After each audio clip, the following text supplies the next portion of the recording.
In our last video, we talked about forage yield and quality with summer stockpile tall fescue. In this video, we will discuss how summer stockpiling fits within a grazing system.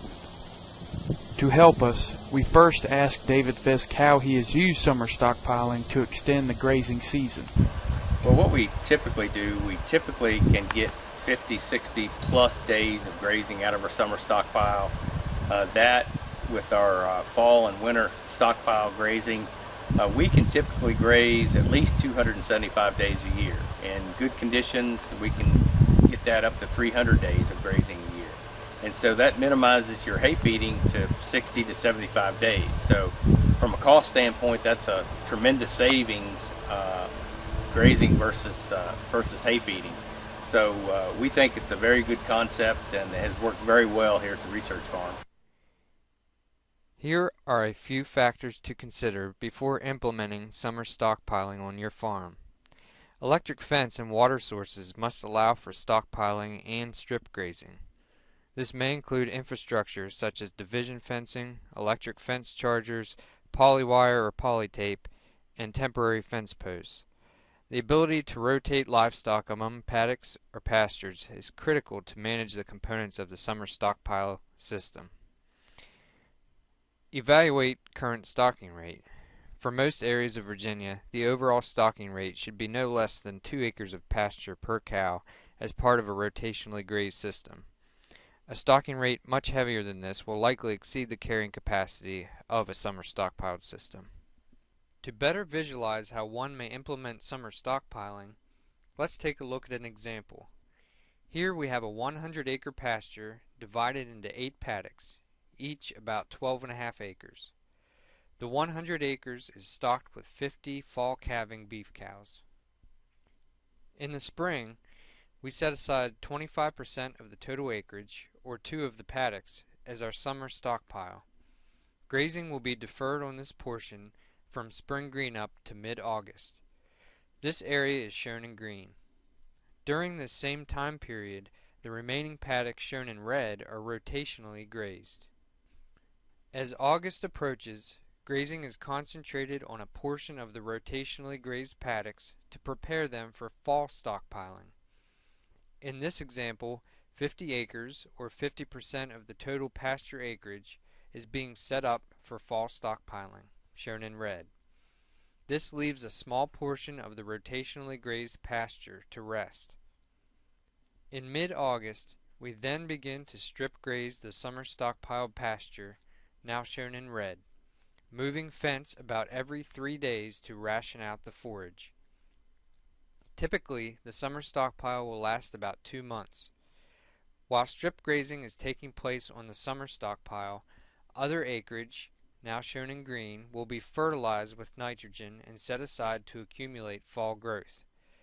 A portion from our summer rotation continues to rest. After grazing is completed on the summer stockpile, cattle are then moved onto the portion of the summer rotation that is not part of the fall stockpiled acreage, shown here in red. By now, this pasture has not been grazed for well over 2 months and often has enough forage to carry cattle through November. In good years, cattle can often finish out the fall by grazing the regrowth on the summer stockpile that was grazed first in the process. Finally, sometime in December, livestock begins strip grazing the 50 acres of fall stockpile which has accumulated thanks to a well-managed summer stockpile. In this way, all the parks work together to form a system that has typically extended the grazing season about 90 days, often through January or later. Just as with summer stockpiled pasture, limit grazing with temporary electric fencing is critical to stretch the forage supply. On the McCormick farm, cattle on stockpile are given about 2 to 3 days worth of pasture at a time. As cattle are strip grazed in this way, each new allotment of pasture therefore sees a stock density of about 60,000 pounds of live weight, or about 40 cows per acre. We typically start grazing our summer stockpile somewhere around mid-August. And we do that when we shut the animals out of the pasture that we're going to put fertilizer on for fall grazing, fall winter grazing. To maximize the utilization, what we do is we strip graze that summer stockpile. We give them typically enough grass to last 2 to 4 days, and then we don't install a back fence, but there's a forward fence to keep them from grazing only what we allow them access to. By doing this, we feel we probably maximize the utilization of that grass. Typically, the 25% that we set aside for summer stockpiling will last us 50 to 60 days, depending on weather conditions, sometimes more. And then in addition to that, there's 25% of that forage that has not been summer stockpiled, but has been allowed to rest and regrow for anywhere from 60 to 90 days during this whole process. And so at the conclusion of the grazing of summer stockpile, typically in mid-October, mid to late October, we have that other 25% of the forage that we can then graze and usually get 30 to 45 days of grazing out of that. And so by the time we graze our summer stockpile, that forage that's been allowed to accumulate 60 to 90 days, it's usually into mid or late November, early December before we have to start grazing that 50% of the pasture that we've set aside and applied nitrogen to for our fall stockpiling. Here are the steps we recommend to take to successfully implement summer stockpiling on your farm. Step 1. Early spring. Select pasture to be summer stockpiled. It is a recommended practice to rotate the location or pasture that is stockpiled from year to year. Remove cattle from the selected area from spring green up until mid-August. Plants should be allowed to mature and set seed without grazing or mowing. If weeds are a concern, you may wish to consider another pasture for the stockpile.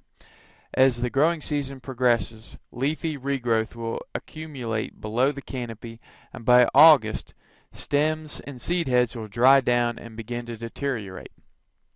Step 2. Late summer.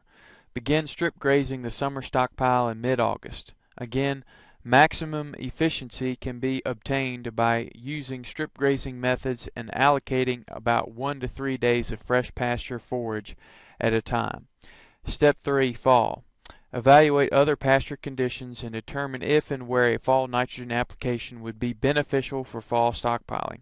Allow for fall stockpile pasture growth to accumulate while cattle herd is grazing the summer stockpile. And that concludes this video. In our next video, we will talk about fescue toxicity in the summer stockpile.